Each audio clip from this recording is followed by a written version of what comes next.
दोस्तों बहुत बहुत बधाई हो। आखिरकार वो घड़ी आ गई है जिसका इंतजार हम सभी लोगों को पिछले 2 सालों से था। हम हर महीने हर हफ्ते पिछले 2 साल से इस पर बात कर रहे थे कि भारत इस रिकॉर्ड के कब करीब पहुंचेगा, कब इसे तोड़ेगा। तो खैर, इतिहास का ये सर्वकालीन रिकॉर्ड आज तोड़ दिया गया है और खुद रिजर्व बैंक ऑफ इंडिया के जो गवर्नर हैं उन्होंने प्रेस कॉन्फ्रेंस करके इसकी जानकारी देश को दी है। इससे आप अंदाजा लगाइए कि ये कितनी ज्यादा बड़ी बात है। और यकीन मानिए, एक ऐसे वक्त में जब रूस यूक्रेन का युद्ध चल रहा है पिछले 2 सालों से, इजराइल का युद्ध इस समय चरम पर है, ईरान इजराइल के खिलाफ युद्ध करने को उतारू है, उस पर हमला करने को तैयार है, उधर अमेरिका भी अपनी सेना लगातार मिडिल ईस्ट में भेज रहा है, चीन की अर्थव्यवस्था जो दुनिया में दूसरी सबसे बड़ी अर्थव्यवस्था है वो लगातार कोलैप्स कर रही है। यानी कि स्थिति जितनी खराब हो सकती थी उतनी खराब हो चुकी है दुनिया भर में। उसके बावजूद भारत ने यह सबसे बड़ा कारनामा कर दिखाया है। और यकीन मानिए,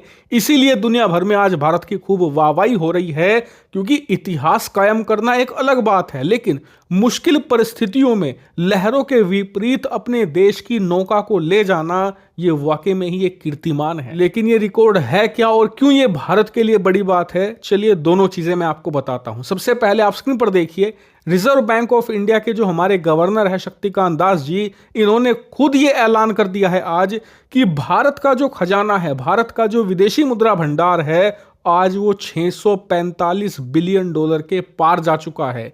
इसका मतलब ये हुआ कि भारत का खजाना अपने ऑल टाइम हाई पर चला गया है। इसका मतलब ये हुआ कि अपने पूरे इतिहास में भारत का खजाना कभी भी 645 बिलियन डॉलर पर नहीं पहुंचा था। हमारे पूरे इतिहास में ये पहली बार हो रहा है जब खजाना 645 बिलियन डॉलर के पार चला गया है। और आपको बता दूं कि इसको लेकर पिछले 2 हफ्तों से कंफ्यूजन चल रहा था। क्यों? क्योंकि भारत का खजाना पिछले 2 हफ्तों से 642 बिलियन डॉलर के स्तर पर था और इसको लेकर बड़े बड़े जो मीडिया न्यूज चैनल थे वो कह रहे थे कि भारत का खजाना ऑल टाइम हाई पर जा चुका है। लेकिन रिजर्व बैंक ऑफ इंडिया की रिपोर्ट मैंने 2 हफ्ते पहले आपको बताई थी, जिसमें उन्होंने क्लैरिफिकेशन दी थी कि 642 बिलियन पर जाना हमारा ऑल टाइम हाई नहीं है। हमारा ऑल टाइम हाई तब होगा जब हम 645 बिलियन डॉलर के पार जाएंगे, क्योंकि 645 बिलियन डॉलर पर हम 2021 में जा चुके हैं। ऐसे में हमारा ऑल टाइम हाई जब होगा जब हम 645 बिलियन डॉलर के पार होंगे। और आज ये कीर्तिमान भारत ने स्थापित कर दिया है। लेकिन इसके क्या मायने हैं और क्यों इससे भारत को बहुत ज्यादा फायदा मिलेगा? सबसे बड़ा फायदा तो ये है कि हमारा खजाना बढ़ा तो है ही है, लेकिन ये मुश्किल वक्त में बढ़ा है। जब दुनिया के सभी देशों का खजाना गिर रहा है, भारत का खजाना बढ़ रहा है।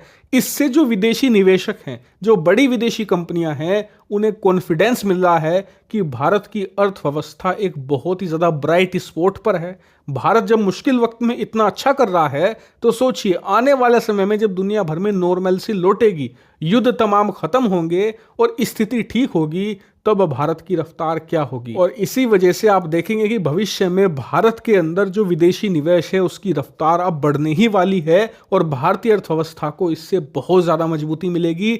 दूसरा सबसे बड़ा कारण यह है कि इतने मुश्किल वक्त में खजाना बढ़ना कहीं ना कहीं सरकार को भी हौसला देता है। आप बड़े इकोनॉमिक रिफॉर्म कर सकते हैं क्योंकि आपके पास विशालकाय खजाना है। अगर थोड़ी बहुत गड़बड़ होती भी है तो आप खजाने की मदद से मामले को संभाल ले जाओगे। इसके अलावा ओवरऑल जो इकोनॉमी है उसे भी एक स्ट्रॉन्ग बैकिंग मिलती है एक बड़े और विशालकाय विदेशी मुद्रा भंडार यानी कि खजाने की। यानी कि देखा जाए तो खजाने के बेनिफिट ही बेनिफिट हैं, कोई नुकसान इसका नहीं है। लेकिन आने वाले समय में देखा जाएगा कि अब भारत 700 बिलियन डॉलर का आंकड़ा कैसे छूता है, कब तक छूता है। इस पर मैं आपको सारी अपडेट देता रहूंगा। फिलहाल के लिए इस वीडियो में इतना ही। Thank you very much for watching.